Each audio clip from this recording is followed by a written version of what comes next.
article by Stephanie McCrumman, who's a Washington Post journalist, and she says, with investment banks conducting education campaigns in rural areas and daily newspapers thick with personal finance sections. And I thought from that quote that would have been a nice entry for you to look at Kenyan newspapers and to see what kind of debate was going on there, because she suggests that it's not only sort of a middle-class group in Nairobi, but it's people out in the rural areas who are really engaged with this idea of a stock exchange. Did you look at some of the newspapers? When I was there, or just from here? At any point. Yeah, most definitely. So, let me say this. Some of the newspaper articles written about Kenyans were not written by Kenyans. That's one. Two, the articles that I did read, and even I had an interview with a business news reporter, so about Kenyans, from Kenyans, did not really debate if stock markets were good or bad. They merely said, we have them, a lot of people are using them, here's some people that are using them, here's some folks that got rich. It wasn't a smear campaign. Now, this could be because it's a government-sponsored entity right now.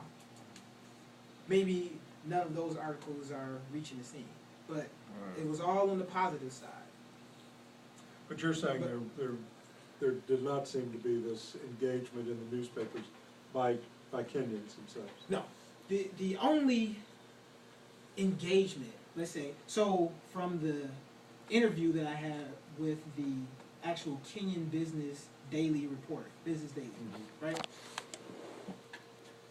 He questioned retirement for Kenyans. He questioned sustainability.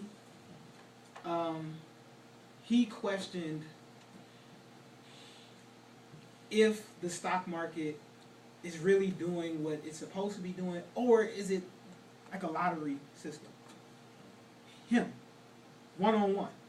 I didn't see any article saying that in the public. He told me that. But at the end of the day, I mean, his conclusion was, look, we think that our economy is going to grow. Be it if it's solely for or solely from the stock market or not, it's going to grow.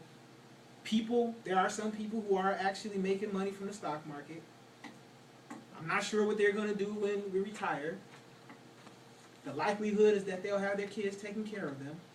This is still a society that is, yes, it has embraced the Western world, but I mean, we're still talking about Kenya. We're still talking about a different country on the African soil. One last comment. When we talk about the working class in South Africa, especially the black working class, and the possibility for them engaging in the stock market, I think one thing that you're overlooking is the fact that trade unions have been very active in investments.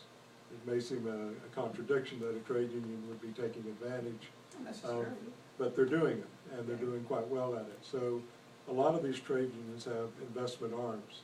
So indirectly, it may not be individuals from the working class investing, but it's their organizations, their trade unions, which are doing that.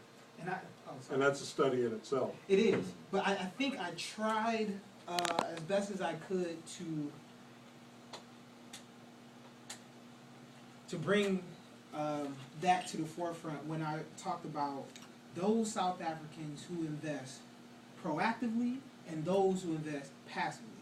Because those passive investors, as you're saying, most of them worked. We're talking miners, we're talking, I don't want to use the collective term, but we're talking, some may be in the informal economy, some who do manual jobs. I think that's what I probably should say, as opposed to professional jobs. And they are invested because of trade unions, because of employment-sponsored investment packages. Same General Motors. We have a worker at General Motors here who maybe didn't seek a stockbroker to buy Google stock, but is invested in Google because he or she works for General Motors. Thanks, Bob. Curtis, I have a couple of questions, which perhaps wouldn't require extended responses from you. But first, an anecdote. I keep telling this anecdote over and over again. Is this the bank and the mattress anecdote? Well, I mean, it's along the same lines. Okay. No, but this fellow who walks into the bank and gives the money to the teller, okay, and